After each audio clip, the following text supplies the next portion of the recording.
Welcome to Mufti Muhammad Nadeem Hussaini official YouTube channel. Mufti صاحب کے channel کو سبسکرائب کریں تاکہ ہر آنے والی ویڈیو سے باخبر رہیں۔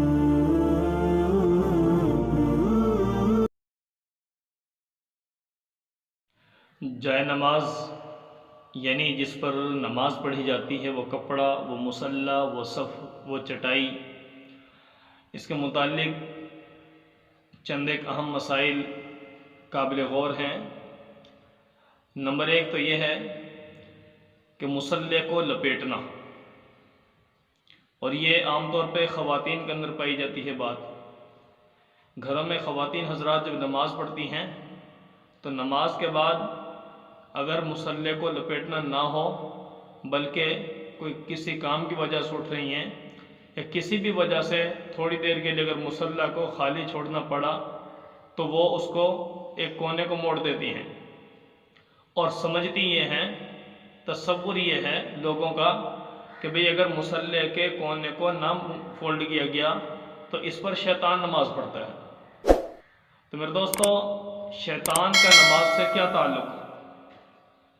اگر اس شیطان نے نماز ہی پڑھنی تھی، سجدہ ہی کرنا تھا، اللہ رب العالمین کی بندگی ہی کرنی تھی، اس وقت نہ کر لیتا؟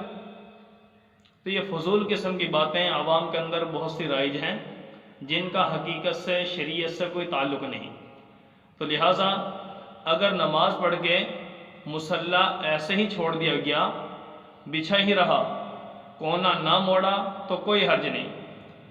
تو رہی یہ بات بطور لطیفہ کے، کسی نے کہا کہ نمازی کو نماز پڑھنے سے شیطان روکتا ہے، گویا مسلمان کو سجدہ کرنے سے شیطان درمیان میں رکاوٹ بنتا ہے۔ لیکن وہ بندہ جو شیطان کو بھی نماز سے روک دے، وہ کیا ہوگا؟ بالفاظ دیگر کسی نے یہ کہا، جو نماز پڑھنے سے روکے وہ شیطان، اور جو شیطان کو نماز پڑھنے سے روکے تو وہ کون ہوگا؟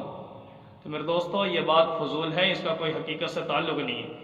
بہرحال یہ چیز کہ نماز کے بعد مصلی کو فولڈ کرنا، اس کا شریعت سے کسی قسم کا دور تک کا کوئی تعلق نہیں ہے۔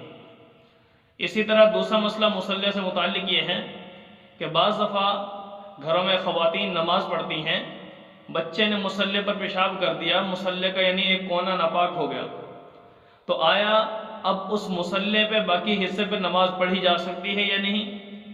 تو یہ بھی یاد رکھیے، اگر مصلی کا ایک کونا ناپاک ہے اور باقی مصلی ٹھیک ہے، اگر آپ کے اعضاء اس مصلی کے اس حصے پہ نہ لگیں جہاں پر وہ ناپاکی ہے، جتنا حصہ ناپاک ہے، اگر آپ کا کوئی عضو یا آپ کے جسم کا کپڑا اس جگہ پر نہیں لگتا اور آپ اس سے بچتے ہوئے اپنی نماز ادا کر لیتے ہیں تو آپ کی نماز ٹھیک ہو جائے گی۔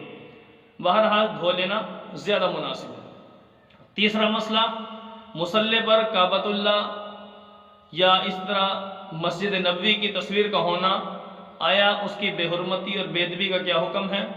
تو میرے دوستو، مسلمان کے لیے خانہ کعبہ کی تصویر ہو یا گنبد خضرا کی تصویر ہو، ٹھیک ہے، یا مسجد کے مینار وغیرہ کی تصویریں ہوں، یہ اگرچہ مسلمان کے لیے قابل تعظیم ہے، مسلمان نہ ان کی بے حرمتی کرتا ہے، نہ اس کے دل میں کبھی ایسا تصور آتا ہے، اور نہ کبھی اس نیت سے اس پر پاؤں رکھتا ہے۔ اگر کوشش تو یہ کرنی چاہیے کہ ایسا مصلی نہ ہو جس پہ خانہ کعبہ کی تصویر بنی ہے، یا اسی طرح مسجد کے ممبر کی، وہ مسجد کے گنبد کی تصویر ہو، کیونکہ یہ تعظیم کے لائق ہے۔ یہاں پر اگر پاؤں آ بھی گیا تو تعظیم گویا دل میں اگرچہ نہیں تھی اس کی مخالفت، لیکن پھر بھی پاؤں پڑ گیا تو گنہگار نہیں ہوگا بندہ، کیوں؟ یہ ایک صرف عکس ہے، حقیقت نہیں ہے۔ ہاں، حقیقی خانہ کعبہ ہو، اس کی طرف کوئی ٹانگ بھی کرے، تصویر ہو یعنی خانہ کعبہ کے پاس ہو بندہ، روضہ رسول کے سامنے ہو، ایسا تصور اگر دل میں پیدا ہو گیا اور پھر ایسا کر لیا تو انسان گنہگار بھی ہوگا، بے ادبی اور بے حرمتی کہلائے گی۔ لیکن مصلی کے اوپر ان چیزوں کا، ان تصویروں کا ہونا، پہلی بات ہے یہ ویسے ہی مناسب نہیں ہے۔ اگر ایسی ہو تو تصویر اس پر، تو پاؤں اس کے اوپر رکھنے سے احتیاط کیا جائے۔ کیونکہ نبی علیہ الصلوۃ والسلام نے خود ارشاد فرمایا، بخاری شریف کی روایت ہے، حضرت انس رضی اللہ تعالیٰ عنہ ارشاد فرماتے ہیں کہ پیارے آقا صلی اللہ علیہ وسلم نے ام عائشہ صدیقہ طیبہ طاہرہ رضی اللہ تعالیٰ عنہ سے فرمایا، اے عائشہ، آپ نے دروازے پر جو یہ خوبصورت پردہ، یہ بیل بوٹے وغیرہ جو اس پر بنے ہوئے ہیں، نقش نگار بنے ہوئے، آپ اس کو ہٹا دو، کیونکہ ایسی چیزیں اگر نمازی کے سامنے ہوتی ہیں، ٹھیک ہے، وہ نمازی کی نماز کے اندر خلل ڈالتی ہیں، خشوع اور خضوع میں، دھیان اور توجہ میں۔ اسی طرح نبی صلی اللہ علیہ وسلم اپنے لیے ایسا چادر، ایسا لباس وہ بھی زیبتن نہیں فرماتے تھے جو نماز میں خیال ادھر ادھر لے کر جاتا ہو۔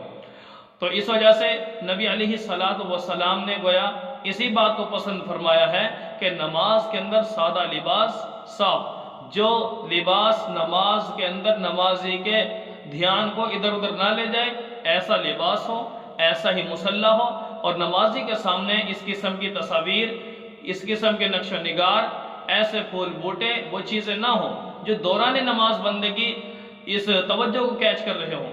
تو بہرحال نماز کے اندر اللہ رب العالمین کے سامنے کھڑا ہونا ہے تو خشوع خضوع کے ساتھ نماز پڑھنی ہوتی ہے۔